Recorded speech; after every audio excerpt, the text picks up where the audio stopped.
Story number 1: The Last Delivery. The clock struck midnight, and the neon sign of Tony's Pizzeria flickered ominously in the darkness.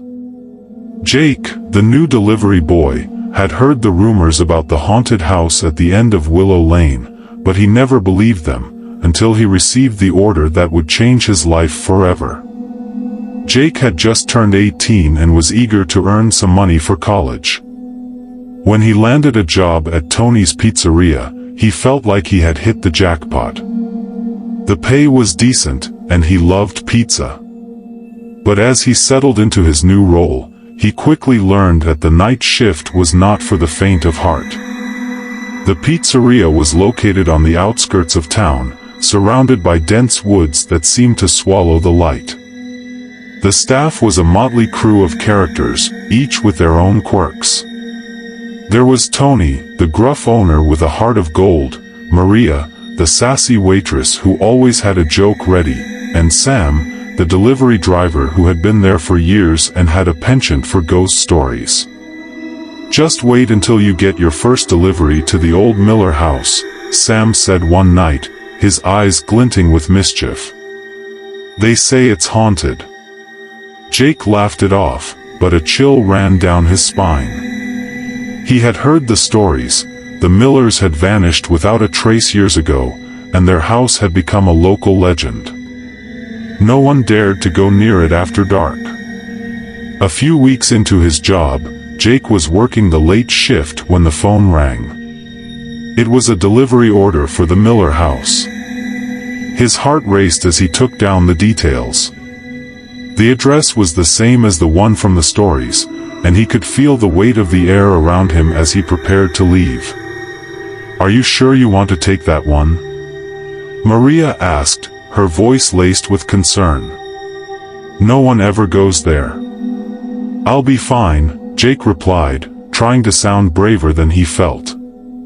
"It's just a pizza."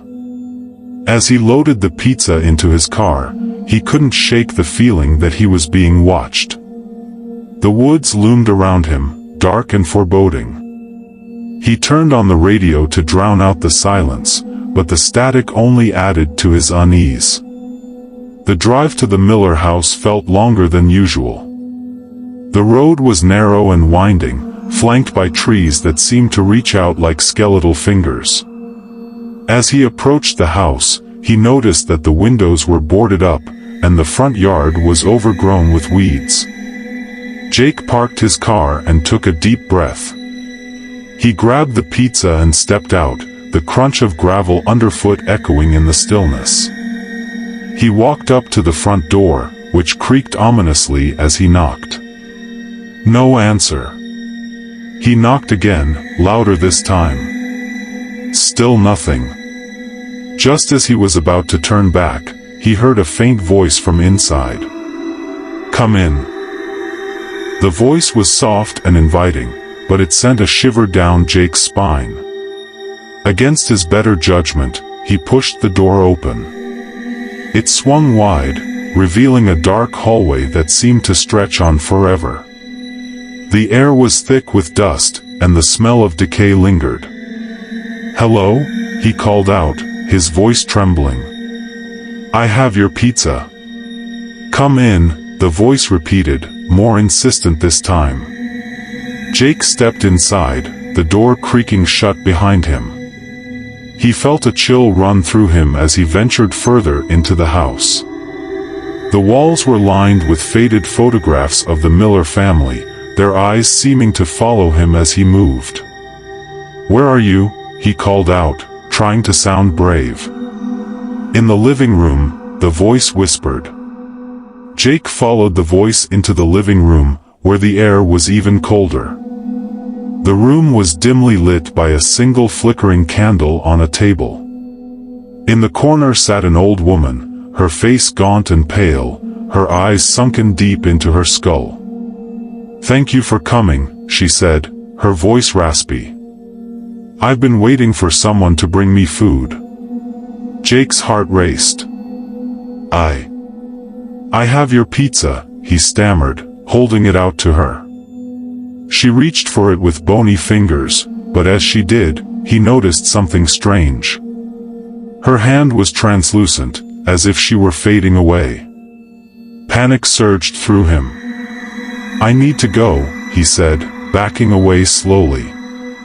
"Please, don't leave me," she pleaded, her voice echoing with desperation. "I'm so hungry." Jake turned to flee, but the door slammed shut with a deafening bang. The sound reverberated through the house, and he felt a cold sweat break out on his forehead. The old woman's eyes widened, and for a moment, he thought he saw a flicker of something, fear, anger, cross her face. "Please, don't go," she cried, her voice rising in pitch. "You don't understand. I can't leave this place until I'm fed." Jake's heart raced as he glanced around the room, searching for an escape. The walls seemed to close in on him, and the shadows danced menacingly. "What do you mean? What happened to you?" he asked, trying to buy time. The old woman's expression softened, and she gestured to the photographs lining the walls. "We were a family once. We lived here, loved here. But one night, something terrible happened. We were taken, trapped in this house. I can't remember how it happened, but I know I need to eat to break the curse." Jake's mind raced. He had heard the stories of the Millers vanishing, but he had never imagined it was something like this. "What do you want from me?" he asked, his voice trembling. "Just a taste," she whispered, her eyes glinting with a strange hunger. "Just a taste of life." Jake felt a wave of nausea wash over him. He had to get out. He had to escape this nightmare. "I can't help you," he said, backing away further. "I'm just a delivery boy." The old woman's face twisted in anguish. "You don't understand. If you leave, I'll be trapped here forever. I need your life force to break the curse." Suddenly, the room grew colder, and the shadows deepened. Jake could feel a presence behind him, a weight pressing down on him. He turned to see dark figures emerging from the corners of the room, ghostly apparitions of the Miller family, their faces twisted in sorrow and despair. "Help us," they cried in unison, their voices echoing in the darkness. "Help us find peace." Jake's heart raced as he realized the truth. The Millers were not just trapped, they were tormented. He felt a pang of sympathy for them, but he also knew he couldn't sacrifice himself. "I can't do this," he shouted, panic rising in his chest. In a moment of desperation, Jake turned and charged toward the door. He slammed his shoulder against it, but it wouldn't budge. The old woman's voice rose in a wail, and the shadows closed in around him. "Please. You must help us," she cried, her voice filled with anguish. Jake felt a surge of adrenaline as he pushed against the door with all his might. He could hear the whispers of the spirits growing louder, their cries echoing in his ears. "Help us. Help us." With one final shove, the door burst open, and he stumbled out into the night. The cool air hit him like a wave, and he gasped for breath. He didn't look back as he sprinted to his car, fumbling for his keys. As he jumped into the driver's seat, he could still hear the echoes of the Millers' cries. "Help us. Help us." They faded into the night as he sped away, the house disappearing in the rearview mirror. Jake drove aimlessly for what felt like hours, his heart still racing. He finally pulled over at a gas station, his hands shaking as he tried to calm himself. The fluorescent lights buzzed overhead, and he could still feel the weight of the house pressing down on him. He couldn't shake the feeling of guilt. The Millers were trapped, and he had run away. He thought about calling the police or a paranormal group, but what would he even say? "I delivered a pizza to a haunted house and ran away." No one would believe him. As he sat in his car, he noticed a figure approaching. It was Sam, the delivery driver from the pizzeria. He looked concerned as he approached Jake's window. "Hey, man, I saw you leave the pizzeria in a hurry. What happened?" Sam asked, peering into the car. Jake hesitated, unsure of how to explain. I went to the Miller house," he finally admitted, his voice barely above a whisper. Sam's expression changed, a mix of concern and intrigue. "Did you see her?" he asked, his eyes widening. "See who?" Jake asked, confused. "The old woman. They say she's been waiting for someone to help her." Story number 2: The Haunted Delivery Route. It was a chilly October evening when I, Alex, a delivery driver for Bella's Pizzeria, received a new route assignment. The manager, Tony, had decided to expand our delivery area, and I was the lucky one chosen to take on the new territory. I had been working at the pizzeria for over a year, and while I was familiar with most of the town, this new route included a series of abandoned houses on the outskirts, a place I had always avoided. "Just be careful out there, Alex," Tony said, handing me the delivery list. "Those houses have been empty for years. People say they're haunted." I chuckled nervously, trying to brush off the unease that settled in my stomach. "Haunted? Come on, Tony. It's just an old neighborhood." "Yeah, well, you never know. Just keep your eyes peeled and don't linger too long," he replied, a serious look on his face.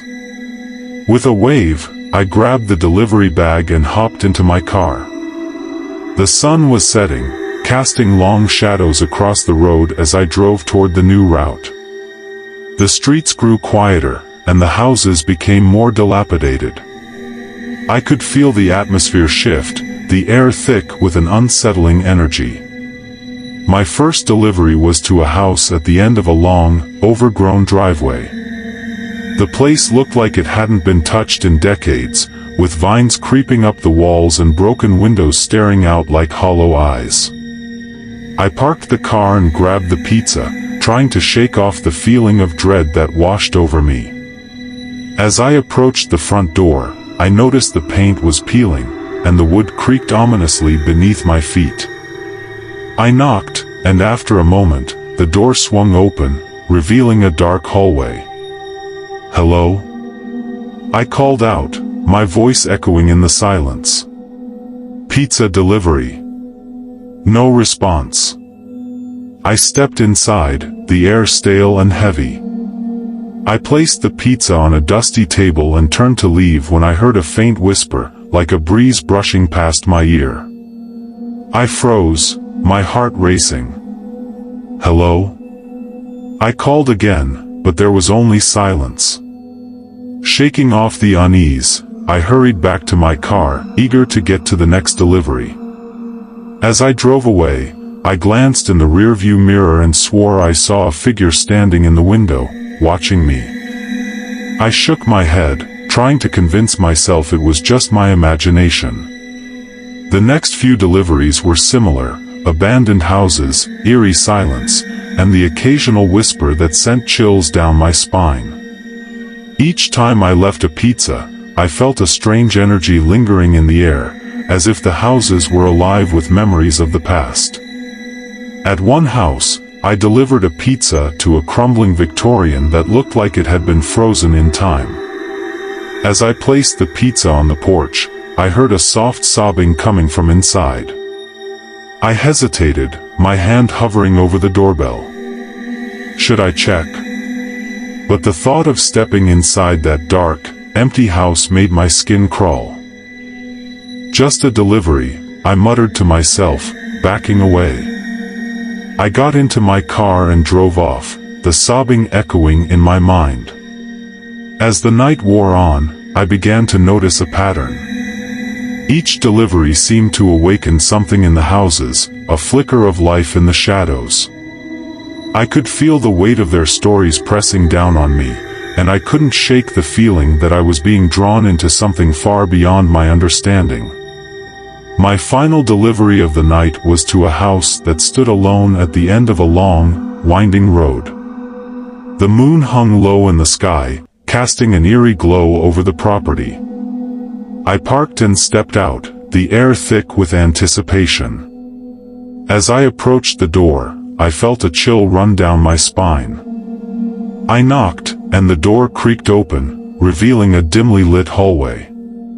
"Pizza delivery." I called out, but there was no response. I stepped inside, the floorboards creaking beneath my weight.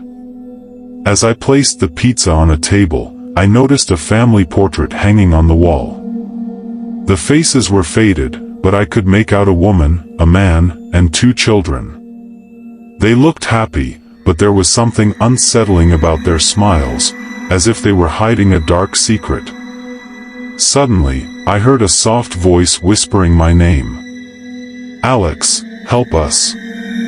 I spun around, my heart racing. "Who's there?" I called out, but there was only silence. The air grew colder, and I could see my breath in front of me. Panic surged through me, and I bolted for the door, my heart pounding in my chest. The next day, I couldn't shake the feeling of dread that had settled over me after my last delivery. I tried to brush it off as just a long night, but the whispers haunted me. I found myself replaying the events in my mind, the chilling voice calling my name, the family portrait with its unsettling smiles. I decided I needed to know more about the houses I had been delivering to. After my shift, I headed to the local library, hoping to find some history on the neighborhood. The librarian, an elderly woman with kind eyes, looked up as I approached. "Can I help you, dear?" she asked. "I'm looking for information on the old houses on Ravenwood Drive," I said, trying to keep my voice steady. She frowned, her expression turning serious. "Ah, Ravenwood.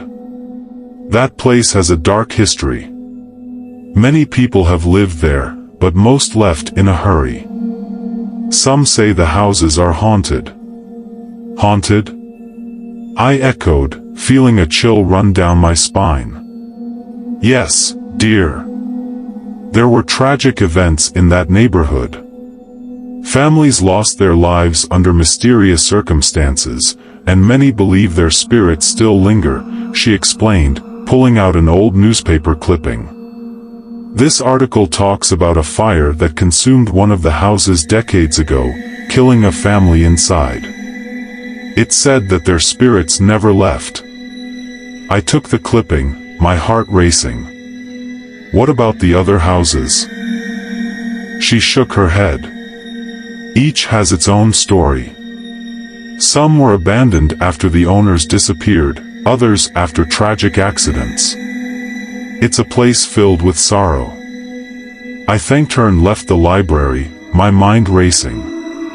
I had to go back to those houses. I needed to understand what was happening. That night, I returned to Ravenwood Drive, armed with a flashlight and a sense of determination. As I drove down the winding road, the moonlight illuminated the abandoned houses, casting long shadows that danced in the night.